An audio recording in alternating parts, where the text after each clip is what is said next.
La primera después de la guerra es en 1948. Sucede lo insólito, y es que el Departamento de Estado de los Estados Unidos compra 150 obras de arte de artistas modernos, 75 óleos y 75 acuarelas, con vista a una exposición, a la exposición de Venecia. Eso fracasa rotundamente. Dicen que fracasa porque un embajador soviético, no sé si el embajador soviético en Italia o el embajador soviético aquí en Estados Unidos, le dice a la prensa que qué bueno que el gobierno de Estados Unidos esté reconociendo el talento de los camaradas. Porque la mayor parte de los artistas que van a exponer en Venecia, norteamericanos, son del Partido Comunista. Y lo peor del caso es que era verdad, no estaba diciendo ninguna mentira.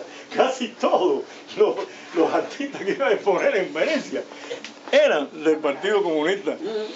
Y Truman, que era el presidente en ese momento, que no creía en nadie, mandó a suspender la exposición. Pero después vienen los años del macartismo. Los años del macartismo, 1950-1956. Por supuesto, durante la época del macartismo ni pensar en ninguna de estas cosas. Pero en ese tiempo, este movimiento, que era el primer movimiento nativo, el primer movimiento original norteamericano de arte, que era el expresionismo abstracto, del cual Jackson Pollock fue el creador de este expresionismo abstracto. El expresionismo abstracto tiene dos corrientes. Una que es esta, la de Jackson Pollock, que es la del action painting. O sea, esto le llamaron la pintura de acción. Y a los pintores de este movimiento, pintores de acción. Y el estilo se llamaba el drip painting, o sea, el pintar a chorro, ¿no? Bueno, este expresionismo abstracto era el primer movimiento que se podía decir que era netamente norteamericano. O sea, ya los servicios de inteligencia de Estados Unidos tenían una carta de triunfo, que era un movimiento que era de Estados Unidos, no era de más nadie, no era impresionismo, ni cubismo, ni surrealismo, ni nada de eso, que venía de otros lugares. Era algo creado dentro de los Estados Unidos, pero que había sido creado por Jackson Pollock. Pero ahí tenía Estados Unidos una manera de llegar a Europa con algo propio, el expresionismo abstracto. Bueno, decíamos que esa era una de las corrientes. La otra corriente era la de la abstracción cromática, que el principal exponente es Mark Rothko, pero eso no lo vamos a tocar, nada más que Jackson Pollock. Bueno, empiezan a elaborar una campaña en Europa para exhibir los cuadros del expresionismo abstracto. En 1958, o sea, ya ha pasado la etapa del macartismo, ya las condiciones son propicias, primero porque ha pasado el macartismo, segundo porque tienen un movimiento en las manos que es norteamericano, y tercero porque tienen una figura como Jackson Pollock que ya es conocida internacionalmente.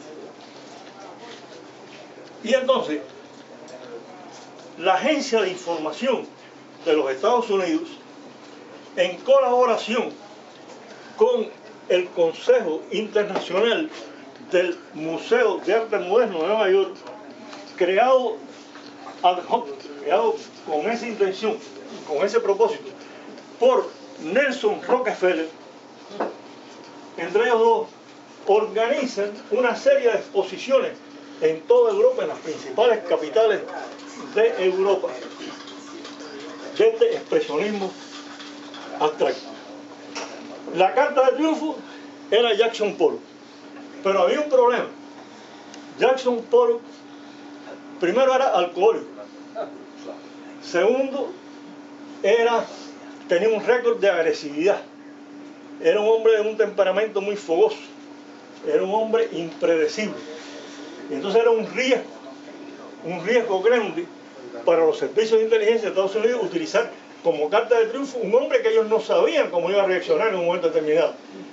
Pero En 1956, justo antes de organizar estas exposiciones, Jackson Pollock muere en un accidente automovilístico. ¡Qué casualidad! Muere en un accidente automovilístico. Al morir Pollock en un accidente automovilístico, ya podían utilizar la figura de Pollock y la obra de Pollock sin problemas, sin peligro de que hubiera declaraciones o actitudes o conductas inapropiadas. Y se celebran todas esas exposiciones en Europa, en las capitales de Europa. Y hicieron dos exposiciones gemelas, que eran gemelas. Una con el nombre The New American Painting, o sea, la nueva pintura norteamericana, y la otra que se llamó Jackson Pollock 1912-1956. En esta primera, en la nueva pintura americana, es donde se revela, atiendan esto porque esto es importante. Aquí, en la nueva pintura americana, es donde se revela el verdadero objetivo de todas estas exposiciones. Porque en toda la propaganda, en primer lugar, pusieron a Jackson Pollock como un hombre que había muerto en un suicidio existencialista. Un suicidio existencialista. ¿Por qué? Porque el existencialismo estaba de moda en Europa. Entonces, un hombre que hacía pintura abstracta, que también estaba de moda, y que además era existencialista, un hombre que nunca fue filósofo, ni tenía nada que ver con el existencialismo, pero al unir las dos cosas, hacía más potable, atraía más la simpatía de los intelectuales y de los artistas europeos sobre la figura de Pollock. Pero lo más importante es que toda la propaganda de estas exposiciones se basa en relacionar el expresionismo abstracto norteamericano con la democracia. Es decir, el expresionismo abstracto en esa propaganda reflejaba el individualismo en contra del colectivismo.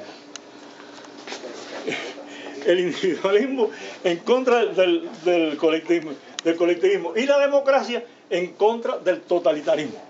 A partir de ahí, con estas exposiciones, que la joya de la corona fue que la última exposición se hizo nada más y nada menos que en 1959 en Moscú. O sea, llegaron a hacerla en Moscú. Bueno, a partir de ese momento, la Agencia de Información de los Estados Unidos se apodera, y en general los servicios de Estados Unidos se apoderan del movimiento, del protagonismo del arte moderno en el mundo, en Europa, en la Unión Soviética ni se diga, y en el mundo. Y a partir de ese momento, Estados Unidos entonces se convierte en el centro del arte progresista mundial, gracias, entre otras cosas, a la ceguera de los dirigentes rusos, bolcheviques de su época, que no supieron comprender ni entender lo que era el futuro de la cultura en el mundo. Por supuesto, después de todo esto, vinieron otros movimientos, como el arte pop, el fotorrealismo, el arte que se reúne como arte temporal, donde vienen los happenings, los performances, las installation art, todo ese tipo de cosas. Y me hubiera gustado haber hablado de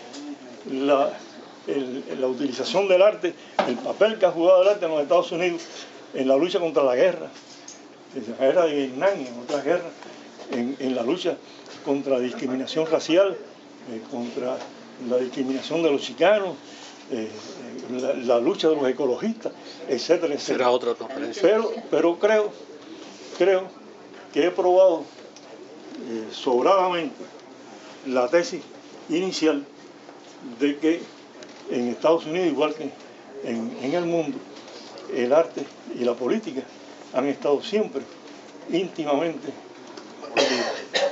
Muchas gracias. Vamos a reducir el debate.